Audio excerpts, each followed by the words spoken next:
సిగాచి పరిశ్రమ పేలుడు జరిగి 8 రోజులవుతున్నా ఇంకా 8 మంది జాడ తెలియరాలేదు. సహాయక చర్యలు ముమ్మరంగా కొనసాగుతున్నప్పటికీ వీరి ఆచూకీ దొరకటం లేదు. కడసారి చూపైన దక్కుతుందన్న ఆశతో ఐలా సెంటర్ వద్ద బంధువులు పడిగాపులు కాస్తున్నారు.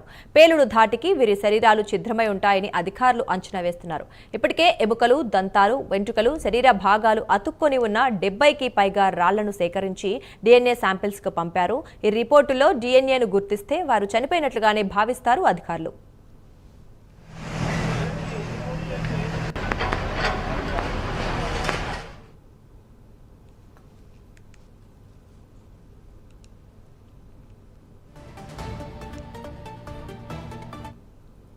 సిగాచి పరిశ్రమ పేలుడు జరిగి 8 రోజులవుతున్నా ఇంకా 8 మంది జాడ తెలియరాలేదు.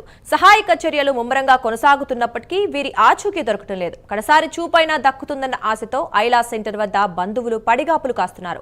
పేలుడు ధాటికి వీరి శరీరాలు ఛిద్రమై ఉంటాయని అధికారులు అంచనా వేస్తున్నారు.